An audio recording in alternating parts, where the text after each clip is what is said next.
Praise the Lord. दोस्तों, हम आपका स्वागत करते हैं आज रात की प्रार्थना में।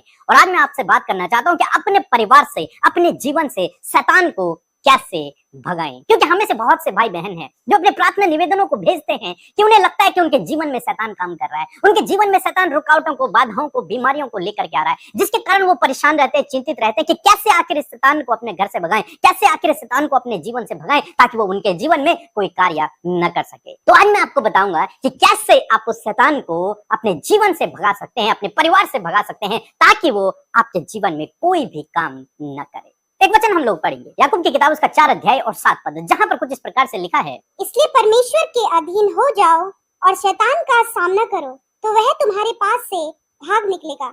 आमीन। यहाँ पर परमेश्वर का वचन 2 कामों को करने के लिए कहता है। पहला काम कि परमेश्वर के अधीन हो जाओ। पहला और जरूरी इंपॉर्टेंट काम यह है कि आपको परमेश्वर के अधीन होना है। जब आप परमेश्वर के अधीन हो जाएंगे तो शैतान आपके जीवन में कुछ भी काम नहीं कर पाएगा। तो पहला इंपॉर्टेंट जो काम है वो आपको परमेश्वर के अधीन होना है। और परमेश्वर के अधीन कैसे होना है? अपना जीवन प्रभु को देकर, अपना जीवन प्रभु को देकर, प्रभु के पीछे चलकर, उस पर भरोसा रखकर आप अपने आप को परमेश्वर के अधीन कर सकते हैं। दूसरी जो बात यहाँ पर लिखी है कि शैतान का सामना करो। सामना हम कैसे करें उसका? आप जानते हैं जब पुराने जमाने में युद्ध हुआ करते थे तो वो तलवार और भालों से युद्ध किया करते थे, तीर धनुष से युद्ध किया करते थे। लेकिन हम मानते हैं कि तलवार से युद्ध किया करते थे और तलवार से ही वो विजयी हुआ करते थे। यदि आप बाइबल में पुराने नियम में पढ़ेंगे तो वे तलवार के बल से विजय होते थे, परमेश्वर पे भरोसा रखकर वो युद्ध लड़ते थे और विजयी होते थे। और आज भी आपको और मुझे तलवार से ही युद्ध लड़ना है। लेकिन वो कौन सी तलवार होगी? परमेश्वर का वचन कहता है कि तलवार परमेश्वर का वचन है, उस वचन से आपको लड़ना है। बाइबल कहती है कि परमेश्वर का वचन दोधारी तलवार है, उस तलवार को लेकर आपको उस शैतान से लड़ना है। और जब आप वचन की तलवार लेकर उस शैतान से लड़ेंगे तो वो शैतान आपके जीवन से भाग जाएगा, दूर हो जाएगा, नष्ट हो जाएगा। यीशु मसीह ने क्या किया? जब यीशु मसीह के सामने शैतान आया, उसकी परीक्षा करने लगा, तो यीशु मसीह ने वचन की तलवार को मारा। वचन की तलवार, वचन से उसे हराया और वो हार गया, वो भाग गया। हर समय बाइबल में जब हम पढ़ते हैं, जब भी यीशु मसीह की मुलाकात उस शैतान से होती है, दुष्ट आत्मा ग्रस्त लोगों से होती है, तो यीशु मसीह उन्हें आज्ञा देते हैं, वचन की तलवार से मारते हैं, अपने मुंह के शब्दों से उसे भगाते हैं। यीशु मसीह कहते हैं कि उसमें से निकल जा, और वो निकल जाता है, वो छोड़ के भाग जाता है।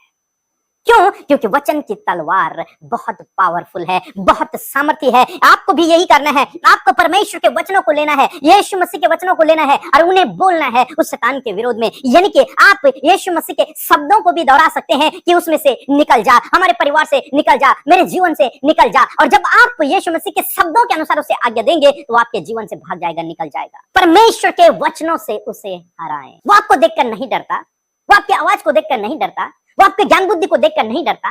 वो डरता है तो एक इस बात से कि आपके अंदर कितना परमेश्वर का वचन भरा हुआ है। वो डरता है इस बात से कि आपके पास वचन की तलवार है कि नहीं।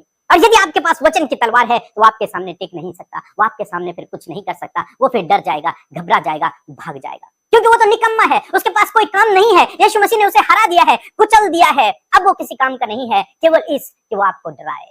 लेकिन यदि आपके पास तलवार है तो आपको डरा भी नहीं पाएगा, वो आपके सामने खड़ा भी नहीं हो पाएगा, वो आपको देखकर डरेगा और भागेगा। इसलिए आज परमेश्वर का वचन आपको, मुझे, हम सबको उत्साहित करता है कि सबसे पहले परमेश्वर के अधीन होना है, प्रार्थना करना है, वचन को पढ़ना है, परमेश्वर के हिसाब से चलना है। और दूसरी बात, दुष्ट का सामना करना है परमेश्वर के वचनों के द्वारा। उस दुष्ट का सामना करना है, उसको आज्ञा देनी है। और जब आप इस प्रकार करेंगे, वो दुष्ट शैतान आपके जीवन से, आपके परिवार से भाग जाएगा और आपके जीवन में, आपके परिवार में कोई भी काम नहीं कर पाएगा। सो प्रभु आपको इस वचन के द्वारा बहुत से आशीष दे।